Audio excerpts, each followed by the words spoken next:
He built an empire from the sands of Miami, but somehow lost himself along the way. Isaac Torres, a 39-year-old millionaire CEO with a mansion overlooking the ocean, spends his life surrounded by success but haunted by a single memory: his sister, Elena, who died in a tragic boating accident 10 years ago. He never talks about it, never forgave himself. Then, one summer afternoon on South Beach, he sees a boy drawing waves in the sand, not for fun, but to raise money for his grandfather's medicine. The boy's name is Noah. His eyes carry the same fire Elena had. His smile, something about it is familiar. When Noah hands Isaac a sand painting signed N.E., Elena's exact initials, something cracks open. What happens next will challenge everything Isaac believes about fate, family, and forgiveness.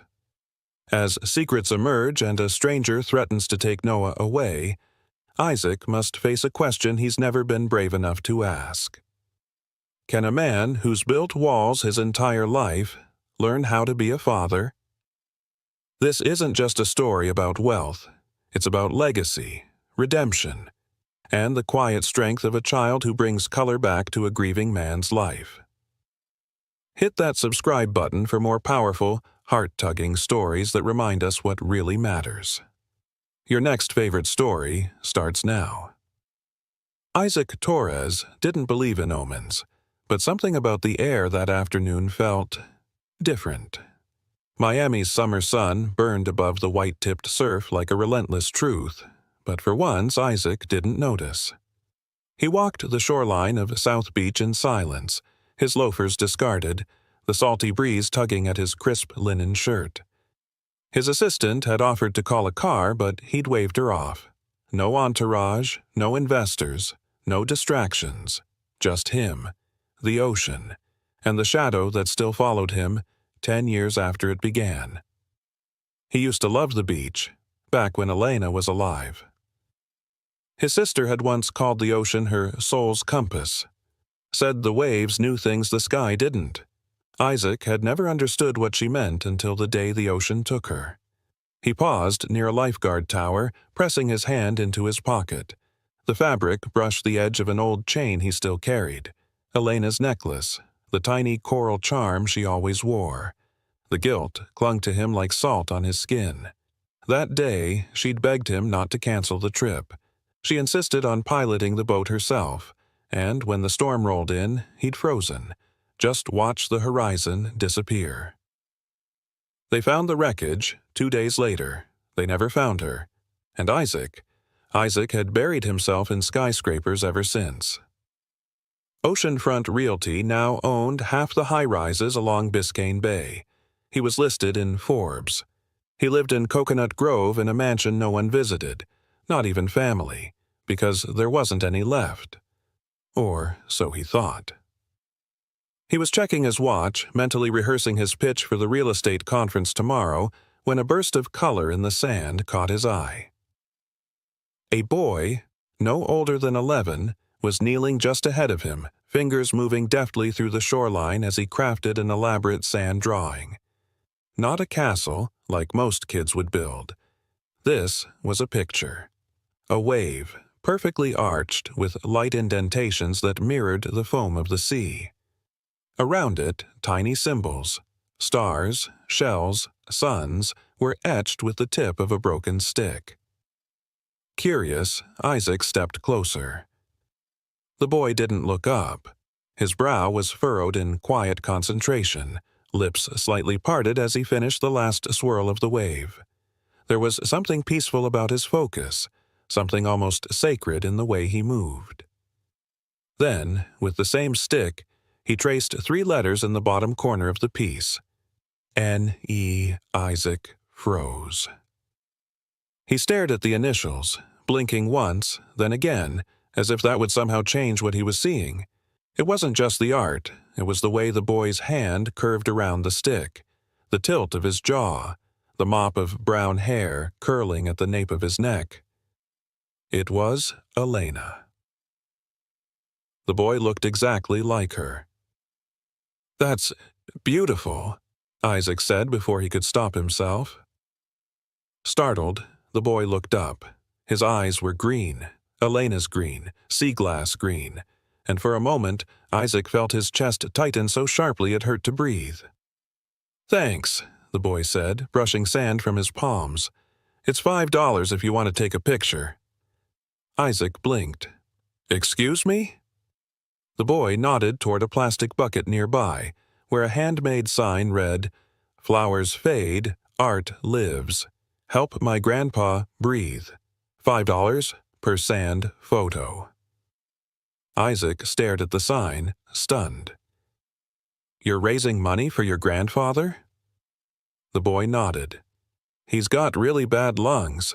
Needs a machine to help him breathe at night. Mom used to draw in the sand like this before she—" He stopped, suddenly self-conscious. I learned it from her. I'm Noah." Isaac crouched, eyes searching the boy's face. "Noah. N-E?" The boy shrugged, brushing a strand of hair from his brow.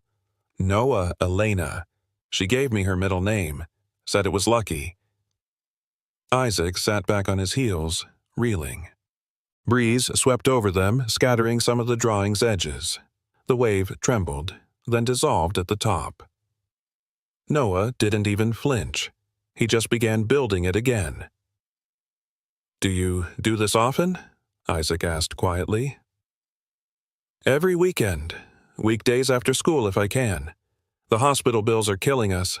My grandpa can't work anymore, and I don't have a lot of options. I'm 11. Nobody wants to hire a kid who only knows how to draw in sand." There was no bitterness in his voice, only fact, resignation. Something inside Isaac crumbled. He reached into his wallet and pulled out a $100 bill, then another, then 6 more. "Here," he said, pressing the money gently into Noah's hand. "That's not for the photo. That's because your art just saved something I thought I lost." Noah looked down at the bills, stunned. I can't take all this." "Yes, you can," Isaac said softly. "You already have." The boy tilted his head, confused. Isaac just smiled, trying to swallow the lump rising in his throat. "I'll see you again, Noah," he said as he stood, his voice unsteady. "Soon." And as he walked away, heart racing, memories flooding, something long dormant awakening in his chest, he knew the truth was far from over. This wasn't just a child with a talent. This was a connection. And maybe, just maybe, it was family. Isaac Torres couldn't sleep that night. Not even with the ocean breeze drifting through the open French doors of his second-floor bedroom, or the soft rhythm of waves breaking along Coconut Grove's shoreline. The city lights beyond the water twinkled like forgotten promises, still beautiful, but too far to touch. He stood by the glass, arms crossed, replaying every second of that moment on South Beach. Noah's voice, quiet but determined. His hands, stained with salt and sand, shaping beauty for strangers who barely noticed. And those letters, N-E, etched into wet earth like a ghost reaching back through time. He didn't know what rattled him more, the uncanny resemblance or the ache he felt when he walked away. He should have asked more questions. He should have stayed longer. Instead, he had come back here, back to this echoing mansion full of vaulted ceilings and polished silence, and sat for hours at the edge of his bed, clutching the coral charm Elena once wore around her neck. At sunrise, Isaac made a decision. He wouldn't wait for fate to drop more clues in his lap. He needed to find out who this boy really was. Needed to know how a child who bore his sister's face and spirit ended up alone on a beach with nothing but sand and hope to protect him. By mid-morning, he was back on South Beach. This time in jeans and sneakers, his usual armor, suit and Rolex, left behind. But the shoreline was empty. No sand drawings, no plastic buckets, just tourists snapping photos and early joggers weaving through sunbathers. Isaac scanned every face, growing more anxious with each passing minute. Looking for someone? The voice came from a man in his 60s sitting under a large umbrella, sharpening conch shells into jewelry. His skin was sun-worn and leathery, his smile unreadable. Isaac stepped closer. Yesterday, there was a boy here, Noah, about 11, brown hair. He draws waves in the sand and sells them. The old man nodded slowly, setting down his tool. The flower boy with a soul like driftwood. Saw him pack up around noon yesterday. Said his grandfather was having a bad day. Happens sometimes. Do you know where he lives? The man hesitated, eyeing Isaac with growing suspicion. You a social worker? You look too polished to be asking questions like that. I'm not, Isaac said truthfully. But I knew someone who might have known his mother. Elena Torres. She passed years ago. Recognition sparked in the man's eyes. Your sister, the one who drowned? He asked quietly. Isaac nodded, surprised. Everyone in the Keys knew about her. She used to sketch seashells here with kids. Always wore that necklace. He gestured toward the coral charm now hanging over Isaac's collar. She said the sea listened better than most people. Isaac swallowed hard. She ever mention a child? The man shook his head. Not to me, but life's funny. It don't always leave footprints, but it leaves signs. Isaac exhaled, frustration tugging at him. Listen, the man added, more gently now. If you really want to find him, check Jackson Memorial. I overheard him telling a tourist that's where his grandfather goes. Lung problems, I think. Thank you, Isaac said, already dialing his assistant as he moved away. Don't thank me, the man called after him. Thank the tide. It brought you back. An hour later, Isaac stood in the cool, sterile hallway of Jackson Memorial Hospital, flanked by hand sanitizer dispensers and faded bulletin boards. He hadn't stepped foot in a hospital since Elena's death. The antiseptic air stirred up too many ghosts. But he pushed forward, stopping at the information desk. I'm looking for a patient. Elderly man, possibly being treated for advanced pulmonary disease. His grandson's name is Noah, about 11 years old, brown hair. The nurse at the desk frowned, typing. That's pretty vague, sir. Isaac leaned in. I don't know the last name, but I believe the boy's mother was Elena Torres. She may not be listed anywhere. I need to know if someone with those details exists. The nurse paused, glancing up at him with a softened expression. You're lucky I'm nosy. One of our pulmonology nurses mentioned a boy who brings sand drawings to cheer up the staff on Tuesdays. That sound right? Isaac's breath caught. Yes. She pointed down the corridor. Room 542B. The boy's with his grandfather right now. Isaac walked slowly, pulse hammering. At the end of the hallway, the door was slightly ajar. Inside, he saw Noah sitting on a chair beside the bed, holding a paper fan decorated with a painted wave. The old man lying in the bed coughed softly, his breathing assisted by a humming oxygen machine. Grandpa, Noah said, if we can save enough by the end of summer, maybe we can get that used compressor Ms. Ruby mentioned. Then you won't need to come back here so much. The old man gave a tired smile. You're a good boy, Noah, but we can't count on miracles. Noah looked down. Then I'll just have to work harder. Isaac couldn't take another second of watching through the door. He knocked gently. Both heads turned. Noah's eyes widened. I didn't mean to intrude, Isaac said, stepping in. I saw your drawing yesterday. I wanted to say thank you. It reminded me of someone I loved very much. The old man sat up slightly, coughing. Friend of yours? Isaac looked at Noah, then back at the man. No, he said softly. Family, I think. Noah tilted his head. What do you mean? Isaac stepped closer, voice trembling. I think you might be my nephew.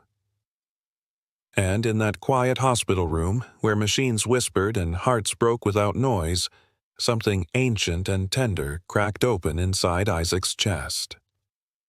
He wasn't walking away this time. Noah didn't speak right away. He sat frozen in the vinyl chair beside his grandfather's hospital bed, his small hand still holding the painted paper fan, knuckles white with tension. His wide eyes searched Isaac's face, trying to decipher what kind of man he was, stranger, liar, or something else entirely. Isaac stood there awkwardly, not knowing whether to sit or kneel, whether to say more or give space.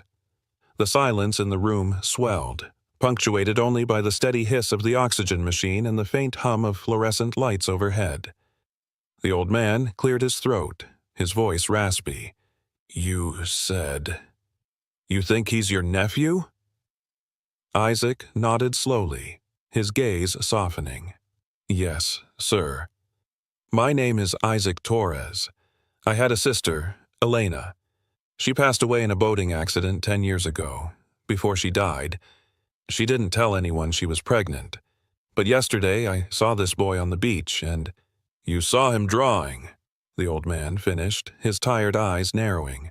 "He draws like her." Isaac blinked. "So, it's true?" The man shifted slightly in bed, struggling to sit upright. "My name's Samuel Reyes. Elena came to stay with me after she left everything behind. Said she couldn't go back to her family, that they wouldn't believe her. She never mentioned your name. Not once." Isaac felt a quiet shame climb up his spine. "She was right," he murmured. "I didn't believe her when she said she was pregnant. I thought—" He broke off, unable to finish. Noah's voice, soft but clear, filled the space. "You're her brother?" Isaac turned toward him, his heart aching at the look of guarded hope in the boy's expression. "Yes," he said gently, "I'm your uncle." Noah sat back, like the words needed space to land. "My mom. She didn't talk about her family much. Just said it hurt too much to remember." Isaac felt his chest tighten. "I didn't know she had you.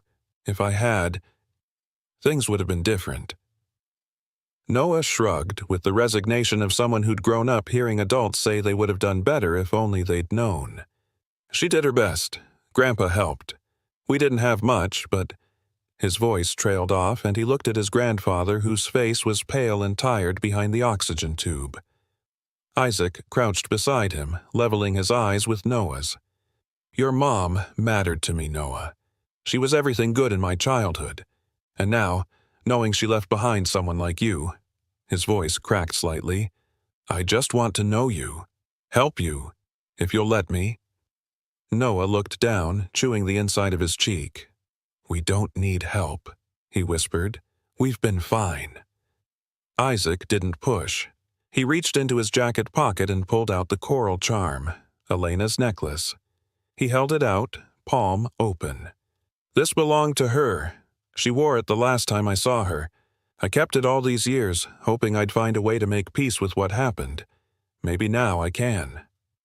Noah's eyes went wide. His fingers hovered above the necklace but didn't touch. "She used to let me hold it when I had nightmares," he said, his voice barely audible.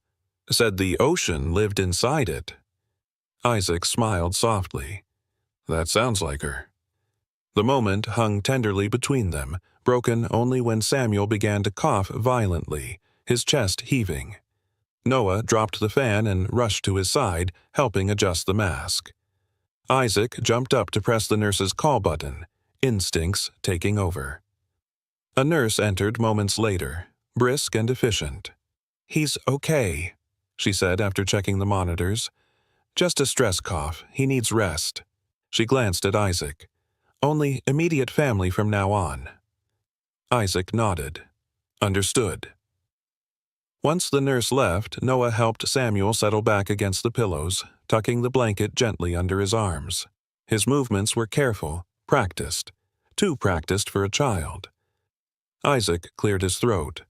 "Noah, where do you stay when you're not here?"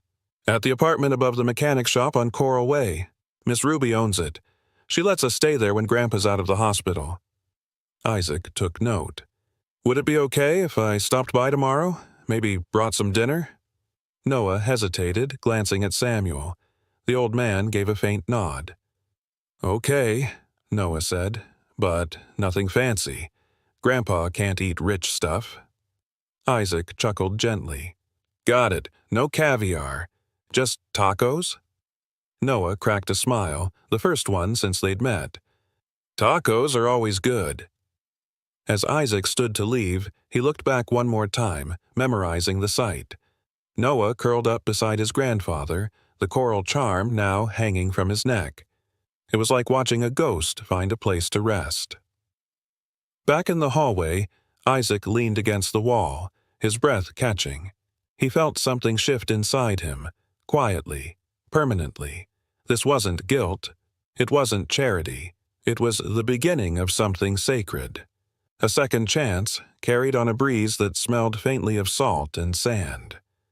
Tomorrow, he would return, and this time, he wouldn't let history repeat itself. Isaac returned to South Beach the next morning, but not to admire the shoreline or walk beneath the rising sun. He came with purpose. In one hand, he held a modest brown paper bag filled with warm breakfast tacos from a corner shop near Coconut Grove. In the other, a stack of paperwork, hospital bills Samuel Reyes would never see, thanks to a donation Isaac had quietly made the night before. Anonymous, just like Elena would have wanted. He pulled up to the old mechanic's shop on Coral Way, parking his sleek black Tesla behind a row of rusted-out sedans. The building looked like it had survived 3 hurricanes and a fire or two. Paint peeled from the sign that read Ruby's Auto, and a crooked staircase led up to a small second-floor apartment with mismatched blinds and a flickering porch light that hadn't figured out the sun was already up. As he climbed the stairs, Isaac's chest tightened. Not with anxiety, but something older, deeper. It was like walking through an old memory that hadn't yet made peace with him. He knocked. Noah answered the door in pajama pants and a faded t-shirt with a cartoon shark on the front. His hair stuck out in soft brown tufts, and his feet were bare on the cool linoleum floor. Behind him, Isaac caught a glimpse of cramped living space. A fold-out couch, a small kitchen, and a wall full of sketches taped up with painter's tape. Swirls of sand, waves, palm trees. The echo of Elena's talent lived in every brushstroke. "You came," Noah said, as if still not convinced adults ever followed through. "I said I would," Isaac replied gently. "Hope you're hungry." Noah nodded, stepping aside to let him in. "Grandpa's still at the hospital." Isaac set the food on the chipped counter and looked around. "You stay here alone?" Noah shrugged, sitting on the stool nearest the counter. "Most nights. Miss Ruby checks in, and sometimes she leaves empanadas. I lock the door. I'm used to it." Isaac took a slow breath, pushing back the quiet fury that threatened to surface. No 11-year-old should be used to being alone. "You shouldn't have to be," Isaac said softly. Noah unwrapped a taco and took a bite, his eyes never leaving Isaac. "Why do you care now?" It wasn't said with malice, just honest curiosity, and Isaac respected him too much to answer with a lie. "Because I didn't before," Isaac said, "and that's something I have to live with.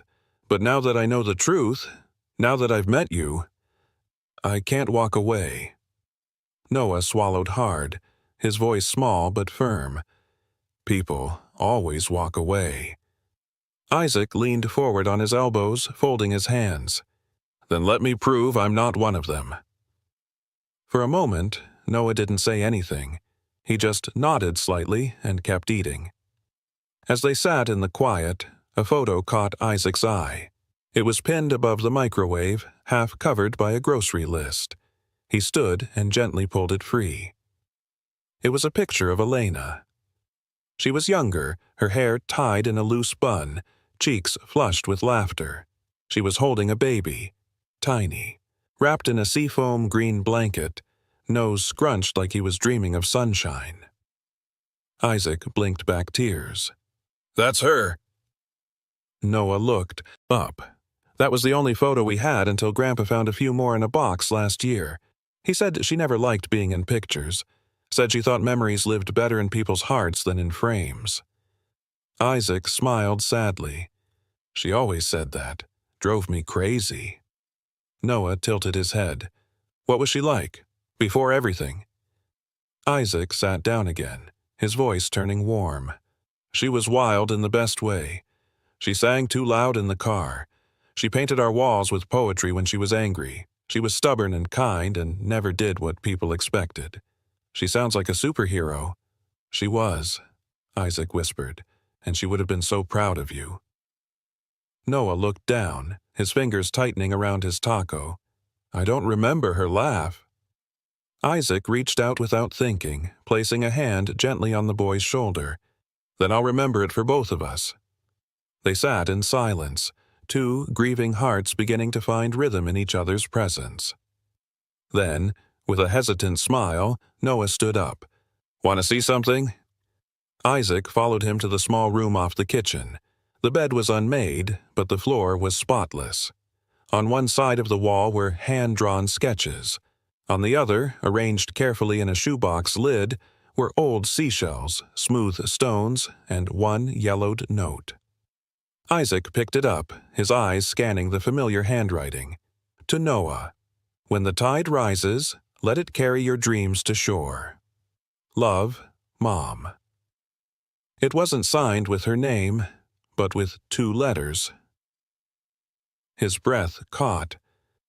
I saw that in your drawing, he whispered. Noah nodded. I thought it meant nothing until you said it yesterday. Isaac held the note to his chest for a moment. It means everything. Outside, waves crashed in the distance, far from the tight corners of the apartment. But inside, something had shifted. The boy didn't say much else. He didn't have to. Because for the first time in a long time, neither of them felt alone. Isaac stood at the foot of Noah's bed that night, watching him sleep with one arm draped over a sketch pad and the other clutching a worn, plush dolphin. The boy had fallen asleep mid-doodle, eyelids fluttering as if dreams and memories were fighting for space behind them. It was nearly midnight, but Isaac couldn't bring himself to leave. Not yet. Earlier that evening, after returning from the hospital, Noah had asked shyly if Isaac wanted to stay for dinner. Ruth had prepared arroz con pollo, and Isaac had insisted on helping her set the table. It had been decades since he'd sat at a table like that, cramped, noisy, filled with mismatched chairs and even more mismatched laughter. It felt foreign, and it felt like home. Ruth had observed him the way only caretakers could, with quiet, discerning eyes. She'd listened as Isaac made Noah laugh, watched the way the boy leaned toward him without even realizing it. After dinner, she had pulled Isaac aside. "Whatever you're doing," she said softly, "keep doing it. That boy hasn't smiled like that in a long time." Isaac had nodded, emotion swelling in his chest like tidewater threatening to breach a seawall. "I want to do more." She gave him a long look, then simply said, "Then do." Now, as he carefully pulled the sketch pad from under Noah's arm, he noticed what the boy had drawn. It wasn't the usual waves or dolphins. It was a 2-story house, palm trees lining the path, and a porch with 2 figures, an older man in a rocking chair and a boy with a sandcastle bucket.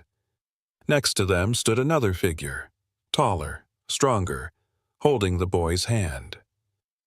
Isaac stared at it for a long moment, his throat tightening. The next morning, he was waiting at the hospital before visiting hours began. He'd barely slept. As the sun crept over the city and bathed the hospital in pale orange light, Isaac sipped lukewarm coffee in the waiting room of Jackson Memorial, rehearsing his words like a man about to deliver a speech he hadn't prepared for. When he was finally allowed in, Samuel was sitting up in bed, oxygen still tethered to his nose, his skin sallow but eyes sharp. The nurse had warned Isaac that his condition was improving, but slowly. "Mr. Reyes," Isaac began, stepping inside quietly. Samuel looked up and narrowed his eyes. "You again." "I'm sorry to drop in uninvited," Isaac said, placing a small brown paper bag on the side table, "but I figured even miracles like you might get tired of hospital pancakes." Samuel gave a grunt that was somewhere between suspicion and gratitude. "That depends. You bring cafecito?" Isaac smiled. "Extra sweet. Just like my abuela made it." Samuel didn't smile, but he accepted the cup. "I came to talk," Isaac said after a pause, "about Noah." The older man took a long sip before replying. "You gave him money yesterday, paid for my meds this morning. You planning to buy your way into his life?" The question wasn't cruel, just direct, like Elena. Isaac felt the impact of it like a punch to the ribs. "No," he said quietly. "I'm planning to stay in his life, if you'll let me." Samuel arched a brow. "And why would I let some stranger, some billionaire, decide what's best for my grandson?" Isaac took a step closer. "Because I'm not a stranger, and because Noah's not just a boy I met on the beach." He reached into his pocket and unfolded the letter he'd found in the hospital bag, the one with Elena's handwriting. He handed it to Samuel without a word. Samuel took his time reading it. When he finished, his hands trembled. "She didn't tell me," he whispered, voice cracking. "She never told me you were the father." "I didn't know," Isaac said softly. "Not until yesterday." Samuel looked away, pain etched into the lines of his face. "She was ashamed. Thought you'd deny it, that you'd call him a mistake. I would have, back then," Isaac admitted, voice raw. "I was a different man." Samuel's eyes met his, searching. "Are you?" Isaac nodded slowly. "I lost my sister. I lost my soul for a while too. But that boy, he's brought something back I thought I'd buried with her." Samuel sighed, the weight of 10 years settling into his chest. "He's all I have. He's all I have too," Isaac said quietly, "even if I didn't know it until now." They sat in silence, the hospital machines humming around them. Finally, Samuel spoke. "He needs stability, not just a checkbook and promises." "I know. He needs someone who shows up." "I will." Another silence, then Samuel looked out the window. "He likes tacos, but he hates cilantro." Isaac let out a soft chuckle. "Noted." Samuel turned back. "If you break his heart, I'll find a way to haunt you." "I wouldn't expect anything less." They both smiled, and it was the first real bridge between them. That afternoon, Isaac returned to the apartment and found Noah waiting on the steps. "Did you talk to Grandpa?" "I did." "What did he say?" Isaac ruffled his hair gently. "He said I can carry the buckets next time." Noah grinned, eyes lighting up. For the first time in years, Isaac Torres didn't feel like a man running from ghosts. He felt like someone walking home. By the end of the week, Isaac's once silent mansion in Coconut Grove had found its voice. It wasn't in the echo of business calls or the hush of expensive leather shoes across marble floors. It was in the clatter of mismatched forks, the playful splash of bath water, the thud of small feet darting down hallways that had gone unused for years. And, at the center of it all, there was Noah, his messy hair damp from a too-long bath, wearing a t-shirt 3 sizes too big, humming while sketching superheroes at the granite kitchen island. Isaac leaned on the counter, his sleeves rolled up, studying a recipe on his phone like it was a legal contract. He'd never cooked a real meal in his life, unless you counted grilled cheese in college, which he didn't. Tonight, though, was different. "Okay," he muttered, holding up a packet of tortillas like they were the final piece of a jigsaw puzzle. "Tacos. We can do this." Noah glanced up from his sketch pad. "You've never made tacos before?" Isaac raised an eyebrow. "Do I look like a taco expert?" Noah considered him, eyes narrowing in mock seriousness. "You look like you own taco experts." Isaac laughed, genuinely, wholeheartedly, the sound surprising both of them. "Fair." He turned his attention to the skillet where ground beef sizzled with the enthusiasm of a small fire. It smelled right, at least. But when he tried flipping the tortillas with a spatula, They slipped, splattered, and landed half on the burner, half on the floor. "Hot!" Isaac yelped, stepping back. "Okay, no one touch that tortilla. It's a casualty of war." Noah laughed so hard he dropped his pencil. "You're worse than Grandpa in the kitchen." Isaac shook his head, smiling as he retrieved the fallen tortilla with tongs. "I'll take that as a compliment. Want me to show you?" Noah offered, hopping off his stool. "Grandpa says the trick is to fold with the grain of the tortilla." "The grain?" "Yeah, I don't really know what that means, but I think it just means not upside down." Isaac handed over the tortillas, watching as Noah demonstrated with quick, practiced hands. "Like this," he said, voice proud. "Then you use foil to keep them warm. And don't put too much cheese or it explodes." "You should have warned me before the cheese explosion." Noah smirked, then turned serious. "You're really trying, huh?" Isaac paused. The air shifted slightly. "Yeah, I really am." They ate at the kitchen island, side by side, tacos in hand and salsa smudges on their plates. Isaac had never eaten a meal so slowly, not because of etiquette, but because every bite, every glance toward the boy beside him felt like reclaiming something he didn't know he'd lost. "Can I stay here again tomorrow?" Noah asked suddenly, not quite meeting Isaac's eyes. Isaac set down his taco. "You don't have to ask. This is your home, too." Noah hesitated. "Even when Grandpa gets out of the hospital?" "Especially then." There was silence for a moment. Then Noah nodded, lips pressed tightly together like he was keeping something fragile inside.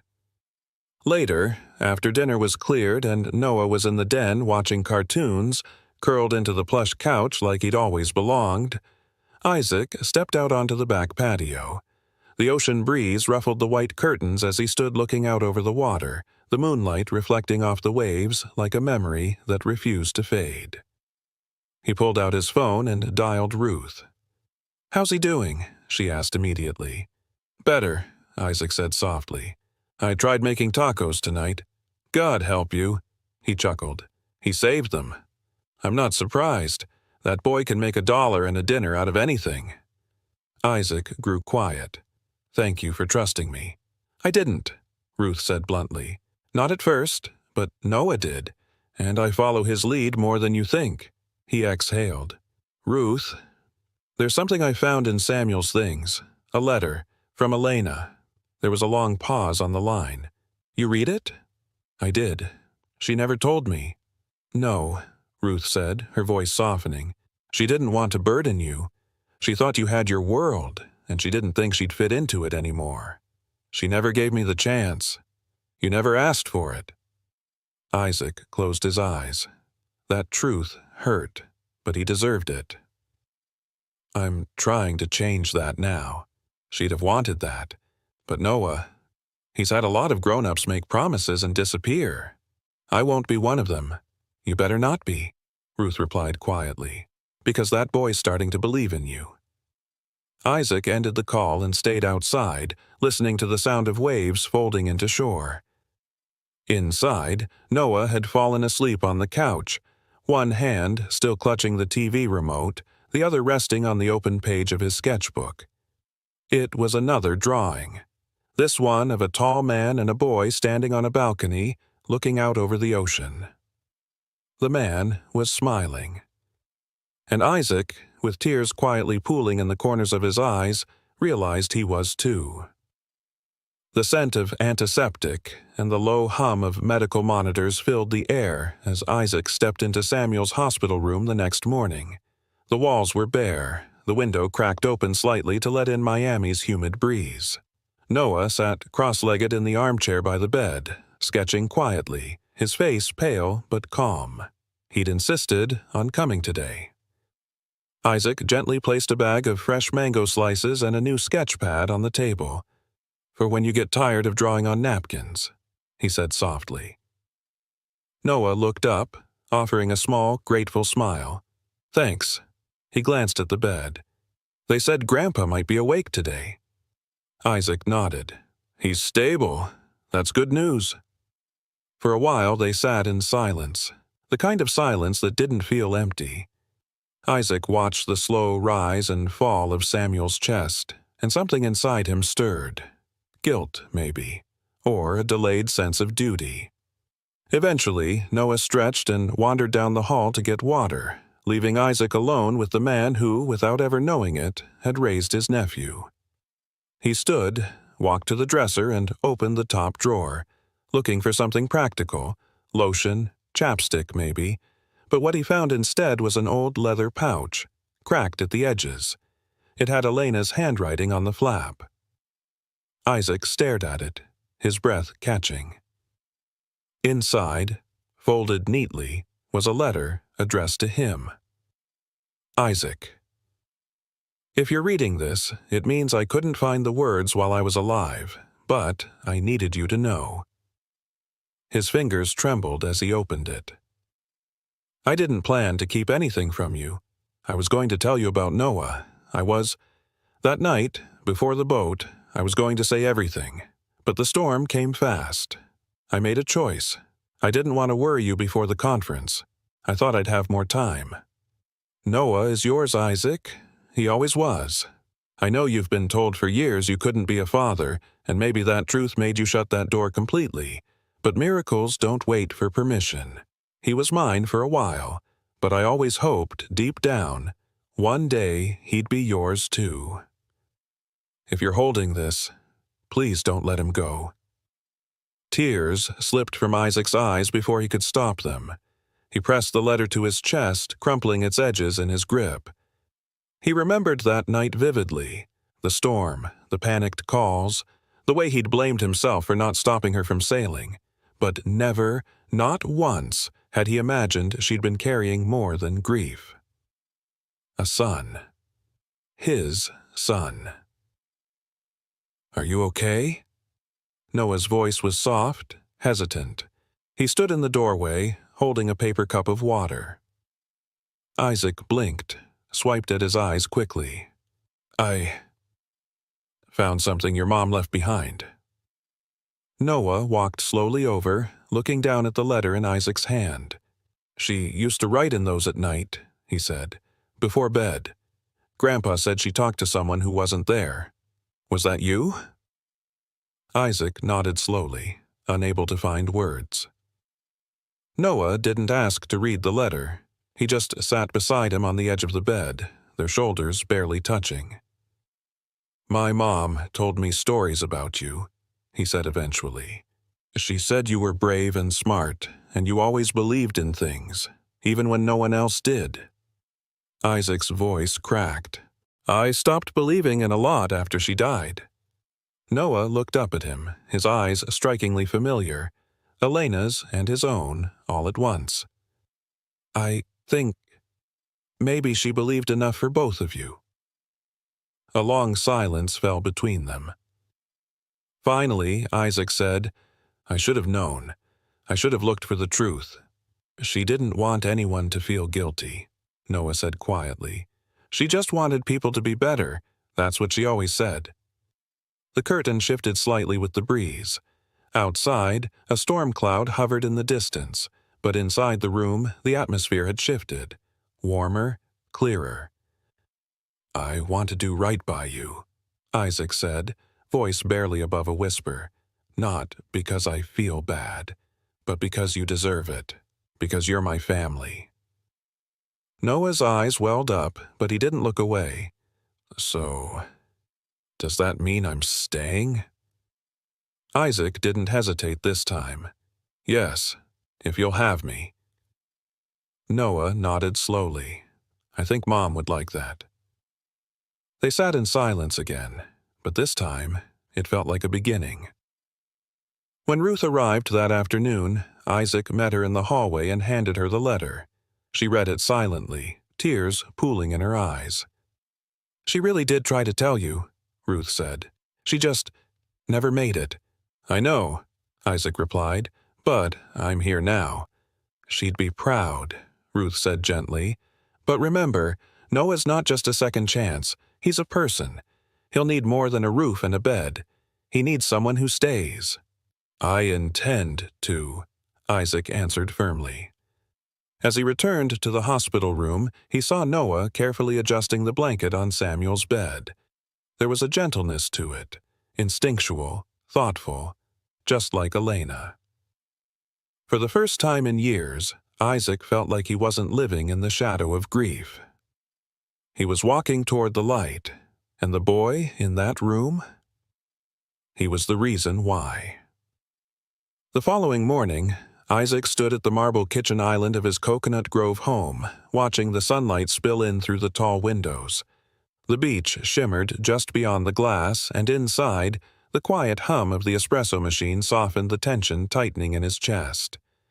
Noah sat at the table nearby, carefully sketching out an idea for a mural. The boy had found a rhythm in the house, his steps lighter, his laughter more frequent. Isaac had even begun adjusting his schedule, carving out mornings and evenings just to be there when Noah needed him.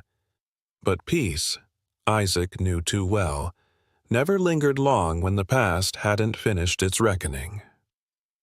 That reckoning arrived with a knock. Ruth opened the door to a man dressed in worn jeans, sunglasses perched too carefully on his nose. He introduced himself with too much confidence. "My name is Miguel," the man said, stepping into the sunlit foyer as if he belonged there. "I'm Noah's father." Isaac froze, his body stiffening like stone. Noah looked up from his drawing, his pencil still in midair. Ruth stepped forward, placing herself instinctively between the man and the boy. "Excuse me? I'm here to see my son," Miguel continued, sliding off his glasses to reveal piercing dark eyes that flicked briefly toward Noah, then back to Isaac. "You must be the man pretending to be his guardian." Isaac took a breath that felt like fire in his lungs. "I don't know who you are, but—" "I have every legal right," Miguel interrupted smugly. "Victoria and I were together when she got pregnant. I have proof." Noah had gone pale. "You're not my dad," he whispered, voice cracking. Isaac stepped closer to the boy. "Noah, it's okay. You don't have to talk to him if you don't want to." Miguel chuckled condescendingly. "Of course you're scared, kid. They've been feeding you lies, but I've got paperwork, custody claim, filed this morning." He handed over a manila envelope, thick with documents that reeked of opportunism. Isaac scanned the top sheet. Court-stamped, official, real. Ruth took the file from his hands, her face tight with fury. "I'll have the lawyers review this, immediately." Miguel shrugged. "I'll be back tomorrow, and when I come back, I'm not leaving without him." With that, he turned and walked out, the sound of the door closing like a slap across Isaac's face. Noah was shaking. "He's lying. I've never seen him before." Isaac knelt beside him, placing a steady hand on the boy's shoulder. "I believe you, but we have to prove it." "Why is he doing this?" Noah asked, voice rising, frightened. "We don't even have anything. Why now?" "Because of me," Isaac thought bitterly. "Because people see a mansion and assume it's a prize to steal." Ruth crouched beside them. "We'll fight this. Together." That night, Isaac paced the edge of his office, his jaw locked tight. He'd made calls. Legal, private, strategic. Everything was in motion. But none of it settled the gnawing ache in his chest. He looked at the sand art Noah had made for him earlier that week, a simple wave with his name scrawled in small letters underneath. It rested on his bookshelf like a vow. Isaac turned to his phone and dialed the one person he hadn't spoken to in over a year. "Elliot?" he said, when the voice answered. "I need a favor. Quiet, fast, and thorough. I need to find out everything about a man named Miguel Vargas. Claims to be Noah's father." "Is this about Elena's son?" Elliot asked cautiously. "I thought he—" "It's complicated," Isaac replied, "but I'm not losing him. Not to a fraud." By morning, Elliot delivered. Miguel Vargas had a string of petty offenses, had never lived in Florida during Elena's pregnancy, and had recently launched a non-profit linked to real estate scams. "Bottom feeder," Elliot confirmed. Saw a headline about your charitable fund and got ideas. Isaac stared out the window. Then I want him exposed. Legally, publicly, no gray areas.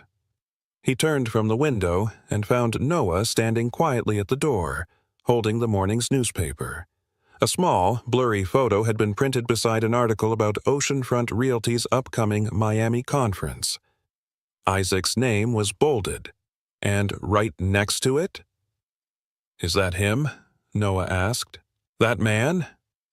Isaac walked over. The image was grainy but unmistakable. Miguel, outside a courthouse holding the folder like a trophy. Noah's voice was small. "He's trying to take me so he can be on the news." Isaac looked him square in the eye. "And I promise you, that's not going to happen." "How do you know?" "Because I'm not going to stop until the whole truth comes out," Isaac said, his voice full of conviction. "Because your mom believed in me, and because I believe in you." Noah looked up, tears welling. "I don't want to lose you." Isaac knelt, gripping his shoulders gently. "You're not going to. You're my family. That means I fight for you, every time." In that moment, everything shifted. Not just in Noah's eyes, but in Isaac's soul. This wasn't about obligation anymore. It was about love. Real, unshakable love. The kind that storms couldn't drown, lies couldn't fake, and no imposter could ever steal. Tomorrow, he'd stand in court. But tonight, he sat with Noah, hand in hand, beneath the soft Miami sky, silently preparing for the battle that would define everything. The wind off Biscayne Bay was unusually strong that night, rattling the patio doors of Isaac's waterfront home as if trying to echo the storm building inside his heart. The meeting with his legal team had ended with cautious optimism. They had evidence of fraud, proof that Miguel's claim was manufactured, and a plan to dismantle it piece by piece in court. But that did little to soothe the unease curling in Isaac's gut. Noah had gone quiet again. After dinner, he'd excused himself early and disappeared into the guest room upstairs, the one slowly filling with art supplies, storybooks, and quiet traces of boyhood joy. But tonight, the silence had returned, heavy, hollow. Isaac stood in the hallway, hesitating at the cracked door. He could hear the rustle of bed sheets, a sniffle barely concealed, and then a soft voice, almost a whisper. "Mom said she'd never leave either." The words pierced Isaac before he even stepped inside. Noah sat up in bed, hugging his knees to his chest. The lamp beside him cast long shadows across the room, making the boy seem even smaller, vulnerable, heartbreakingly alone. Isaac stepped in slowly, his voice tender. "Couldn't sleep?" Noah wiped his eyes quickly. "I'm okay." But the tremble in his voice said otherwise. Isaac sat at the edge of the bed, carefully, unsure if his presence would bring comfort or just remind the boy of another adult who might disappear. "You know, I used to lie awake too, after I lost my sister," he began, his voice low and thick with emotion. "Not because I was scared, but because I couldn't stop hearing the things I didn't get to say." Noah looked up at him, blinking back tears. "Like what?" Isaac took a breath, the kind that scraped against old regrets. "Like how sorry I was, for not stopping her that day, for not being there enough when it really mattered." The room grew still. Noah stared at the bedsheet. "I don't remember much about her, just that she smiled a lot, but sometimes her eyes looked really sad." Isaac felt the tears burning behind his own eyes. "Your mom had this quiet strength. She wouldn't let people see how tired she was, but I saw it, and I ignored it. I told myself she'd be fine." A long pause passed between them. Then, Noah asked the question that shattered every defense Isaac had built. "Are you going to leave too?" Isaac's chest ached. "No, but you have your work and your company and people who need you. "I need you, Noah," Isaac said, his voice trembling but firm. "I didn't know it until I met you, but I do. More than I've needed anything in a long, long time." Noah looked at him then, really looked, like a boy trying to decide if it was safe to believe in hope again. "What if they make you go?" he whispered. "The people in suits, or the courts, or someone richer, or better." Isaac leaned in closer, taking the boy's small hand in his own. "Listen to me," he said softly. "No one, no judge, no board member, no liar in a courtroom is going to stop me from being here for you. I will fight, I'll show up, and I will never walk away." The silence between them wasn't empty now. It was full of unspoken truths, of something beginning to take root. Trust.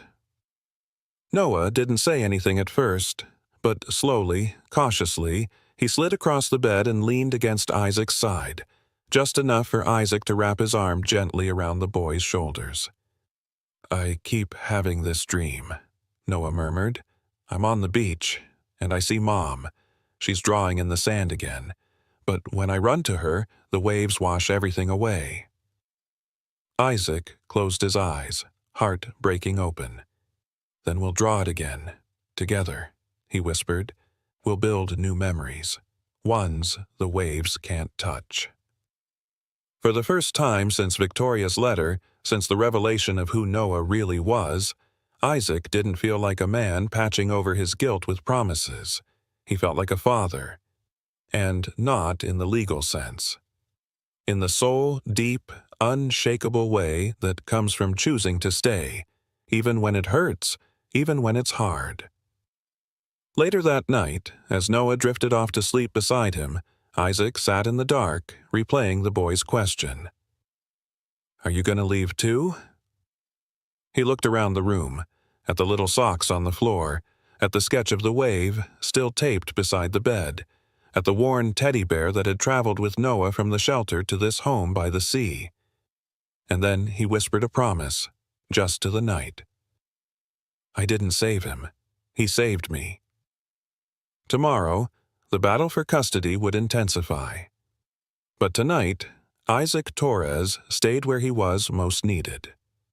Not as a CEO, but as family. The next morning, Miami buzzed with the usual coastal rhythm, horns blaring, palms swaying in humid air, tourists snapping pictures near Ocean Drive murals. But Isaac Torres wasn't thinking about the city. His mind was in one place, a courtroom. The tension in the waiting area of the Miami-Dade family court was thick enough to slice. Isaac sat silently beside Noah and Mr. Reyes, his attorney, fingers steepled under his chin. Across from them sat Miguel Rivera, cocky in his borrowed suit, legs crossed as if this were just another casual business arrangement. A woman with a phone camera lingered in the back, likely a tabloid plant. This wasn't just a hearing about guardianship anymore. It was war, over truth, over dignity, over one boy's chance at stability. Noah shifted nervously in his seat. Isaac noticed and leaned over gently. "Hey, you okay?" Noah nodded slowly but whispered, "What if they believe him?" Isaac touched his shoulder. "Truth has a way of holding up, even when lies scream louder. We've got this." Their names were called. The courtroom itself felt colder than expected, its walls lined with Florida state seals and the judge's elevated desk looming like a cliff. Judge Ramirez was an older woman with salt and pepper hair and a sharp gaze that didn't miss a thing. She read through a stack of case files before glancing up. "Mr. Rivera," she began, "you filed for paternal rights over Noah Santiago, claiming to be his biological father. However, your documentation lacks credible support. Do you have anything further to present today?" Miguel smiled, smugly confident. "Your Honor, I have multiple online photos, a note allegedly written by Victoria, and witness testimony from two people who knew us both years ago." Reyes stood promptly. "Objection. The photos are public social media images." The note is unverified, and the witnesses are former cellmates. Judge Ramirez frowned. I'll allow the testimony, but proceed cautiously, Mr. Rivera. Then the door opened. Charlotte, Noah's social worker, entered carrying a sealed envelope. She approached the bench and whispered something to the clerk, who handed it to the judge. Your Honor, she said, the results of the emergency DNA test requested yesterday. The court granted permission due to the sensitive timeline and media exposure. Miguel visibly paled. Judge Ramirez tore open the envelope and scanned the single sheet inside, her lips pressed into a thin line. This court finds with 0.0% probability that Mr. Miguel Rivera is the biological father of Noah Santiago, she said flatly. A murmur swept through the small crowd. Isaac didn't cheer. He didn't flinch. He only reached for Noah's hand and squeezed it firmly. Miguel stood abruptly. This is rigged. The system always protects the rich. Enough, the judge said, slamming her gavel once. Mr. Rivera, you may consider yourself dismissed. Further harassment of this child or his guardian will result in criminal charges. Miguel was escorted out, still yelling. The silence that followed felt sacred. Then, Judge Ramirez turned her attention to Isaac. Mr. Torres, it appears you've not only taken responsibility for Noah's medical care and housing, but have also submitted legal documentation showing you're the maternal uncle, confirmed through DNA. Is that correct? Yes, Your Honor, Isaac answered solemnly. He's my sister's son.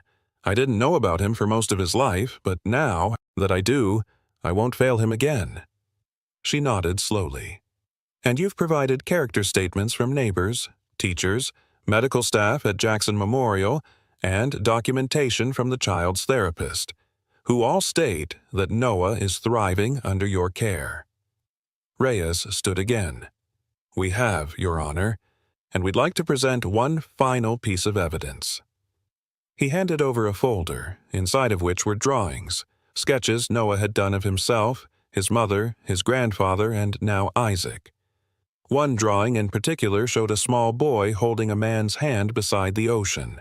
At the bottom, in careful block letters, were the words, "Family is the wave that never leaves." The judge studied it silently for a long time. When she looked up, her eyes weren't as stern. Effective immediately, she said, legal guardianship of Noah Santiago is granted to Mr. Isaac Torres. Permanent custody to be finalized pending the resolution of all background checks and home assessments, which so far are exemplary. The courtroom burst into emotion. Charlotte wiped her eyes. Reyes clapped Isaac on the back. Noah turned to Isaac, voice trembling with disbelief. Does this mean... Isaac knelt to his level. Yeah, kiddo. You're not going anywhere. Noah threw his arms around Isaac's neck, clinging fiercely, his face buried in the fabric of Isaac's blazer. Thank you, he whispered, over and over. And, for once, Isaac didn't feel like a man defending his life's work or proving his worth through deals and deadlines. He felt like something much rarer. He felt like a father. As they left the courthouse, the media was waiting. Microphones, flashes, questions. But Isaac shielded Noah with his arm and said only one thing to the cameras before guiding the boy safely to the car. Let the story be this. Love showed up and love stayed. Then he closed the car door and drove them home. The air inside Isaac's Coconut Grove villa felt different that morning, lighter somehow. The Florida sun poured through the high windows, casting warm patterns on the polished floors where Noah now chased Mr. Whiskers, the once distant family cat who had, against all odds, fallen in love with the boy. It had been 3 days since the court ruling. 3 days since Isaac Torres had legally become something he never expected, a guardian, an uncle, a father. He stood in the kitchen wearing a rumpled hoodie, flipping blueberry pancakes, his 4th attempt this week. The first batch had been burned, the second undercooked, the third edible but bland. This one, though, looked golden. Maybe not perfect, but real. "Smells better this time," Noah said with a sly smile, sliding into a bar stool at the counter. Isaac turned and held up the spatula like a trophy. "I Googled the exact heat setting. I'm learning, Chef." Noah giggled, but then his gaze grew more thoughtful. "Can I ask you something?" Isaac lowered the burner. "Anything." "Why'd you really come to the beach that day?" Noah asked, his voice soft but serious. "Was it just for your work stuff?" Isaac paused, setting the spatula down. He leaned on the counter, meeting the boy's eyes. "At first, yeah. I was trying to get away from something I didn't want to face. A memory of your mom." Noah's expression didn't change, but he stopped fidgeting. He listened deeply. "I lost her in a boating accident. She was stubborn that day," Isaac continued quietly. "Said she could handle the water, even with the storm coming. I didn't stop her, and I never forgave myself." Noah was quiet for a long moment, then said, almost inaudibly, "You think I would have been enough for her to stay?" Isaac's chest tightened. He came around the counter and knelt beside the boy, looking directly into his eyes. "She would have stayed in a heartbeat, Noah, if she had known. If I had known, things might have been different. But what matters now is this. Your mom loved you before she ever met you. I know that, deep in my bones." Noah's eyes shimmered, but he didn't cry. Instead, he whispered, "I miss her every day." "I do too," Isaac replied, his voice catching, "but we carry her with us in everything we do." A quiet knock on the door interrupted them. It was Mr. Alvarado, Noah's art teacher, holding a large envelope and a proud grin. "Good morning. Sorry for dropping in early, but I had to deliver this in person." Noah ran to greet him. "I thought you might want to know," Mr. Alvarado said, handing the envelope to Isaac. "Noah's piece was selected for the Miami Youth Exhibit at Vizcaya. Only 10 students were chosen citywide." Isaac blinked. "Wait, what?" Noah's face lit up. "My wave drawing?" Mr. Alvarado nodded. "The one you titled, 'Hearts Ride the Tide.' The judges were blown away." Isaac opened the envelope and carefully pulled out the glossy letter. Noah's drawing had been professionally scanned and displayed at the top, beneath it. "Official Selection, Miami Youth Arts Showcase." Pride flooded Isaac's chest. "You did it," he whispered. "No," Noah corrected, hugging him tightly. "We did it." Later that evening, the backyard transformed into something magical. Paper lanterns swayed from the pergola. A few of Isaac's closest friends and neighbors gathered under string lights. Mr. Reyes came by with his daughter. Charlotte dropped off cookies. Even Ruth called to say congratulations. The celebration wasn't grand. It was intimate, raw, beautiful. At sunset, Noah stood barefoot on the sand behind the house, gazing at the waves. Isaac walked up beside him, 2 bowls of mango ice cream in hand. "She would have loved this view," Noah said quietly. "She always said the ocean reminded her of second chances," Isaac replied, handing him a bowl. Noah hesitated. "Can I tell you something I haven't told anyone?" "Of course." "That first night at the beach, when you gave me money, I didn't know if you were just being nice or if maybe you were someone I was supposed to find." Isaac's eyes welled. "I didn't know I was supposed to find you either," he said, voice trembling. "But I think your mom did."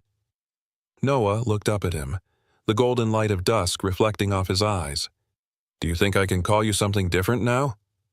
Isaac froze. "Like what?" The boy bit his lip, then whispered, "Dad." It wasn't a question. It was a hope. Isaac dropped to one knee, not caring about the sand or the melting ice cream. He wrapped Noah in his arms and held him as if anchoring them both to this moment. "You can call me anything you want," he said, voice thick. "But hearing you say Dad, that's the greatest gift I've ever received." A breeze passed over them, gentle and full of promise. Behind them, the lights twinkled. Ahead of them, the waves rolled endlessly onto the shore. And in between, for the first time in a very long time, they simply existed, together, as family. The morning sun peeked gently over Miami's skyline as Isaac Torres stood in the cavernous gallery, pulse fluttering with a tension he hadn't felt since his first board presentation a decade ago. Rows of easels displayed youthful brilliance, but only one piece truly mattered: Noah's Hearts Ride the Tide. Beneath it, a small plaque bore the boy's name, and Isaac swallowed hard against the rush of pride and nerves coiling in his chest. He caught Charlotte's eye across the room. His sister-in-law offered a reassuring nod, her own voice soft when she slipped beside him. "They're waiting for you in the front row." Charlotte's tone was warm, protective, an echo of the embrace he'd once reserved for his late sister. "Go on, Uncle Isaac." He smiled gratefully, patting her hand lightly. Noah appeared then, hand in hand with Ruth, both clad in crisp white shirts. The line of proud parents behind them was interrupted only by Charlotte's gentle presence. Isaac tousled Noah's hair impulsively, the boy grinning back with that same mischievous spark that had first stirred Isaac's heart on South Beach. He motioned for Noah to take his seat. As Isaac joined them in the front row, the gallery lights dimmed. A hush fell over the crowd. Friends of the family, art patrons, neighbors, even the occasional local celebrity gathered for this youth showcase. Isaac's gaze swept over the assembled faces, their expectant silence amplifying his own unsteady excitement. An announcer's crisp voice echoed through the speakers.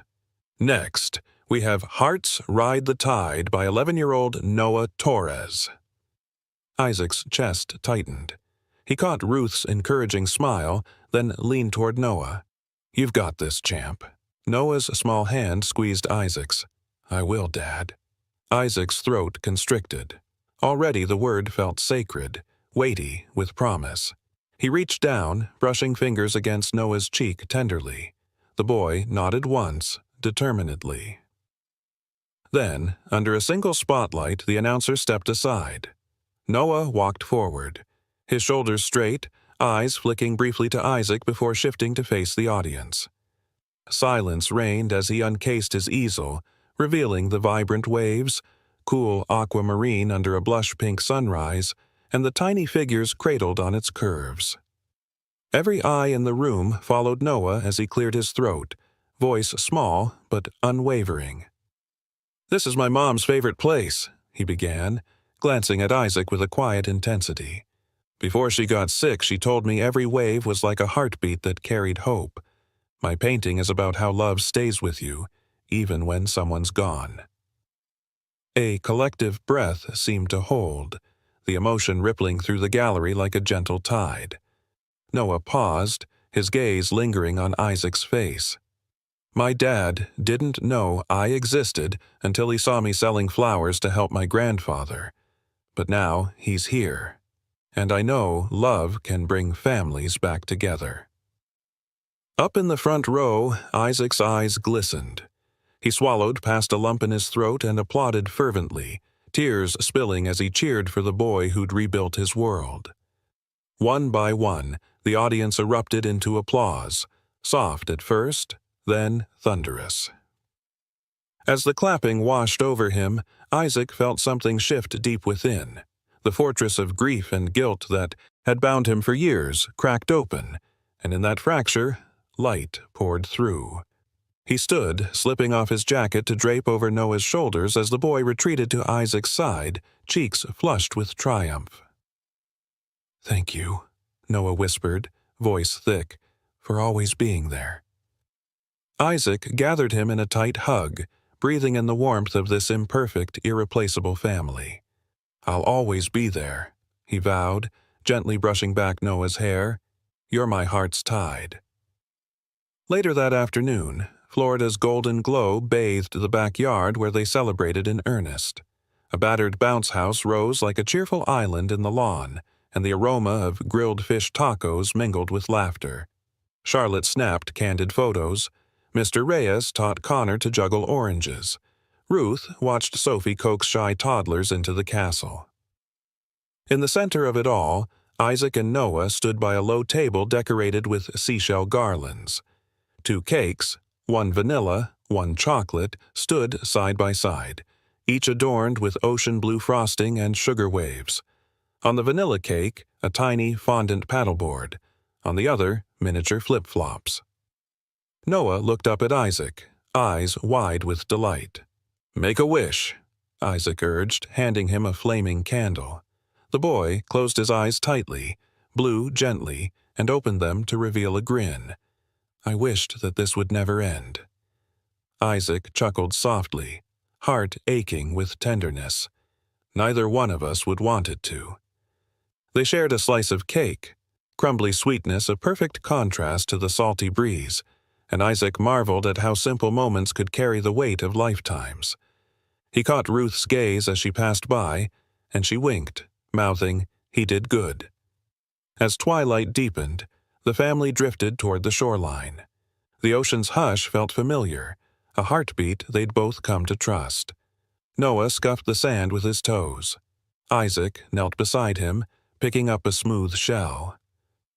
"This was your mom's," Isaac said softly, turning the shell over. "She collected them everywhere."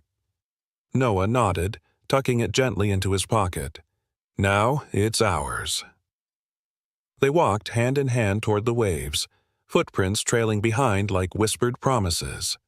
The horizon glowed with promise, and Isaac felt the weight of his past slip away, carried off on the wind. In the hush of crashing waves, he whispered, "Welcome home, son." Noah looked up, eyes sparkling. Home. And in that moment, family whole, love restored, the tide of forgiveness rising, they knew the journey ahead would hold its own storms, but together they would ride every wave.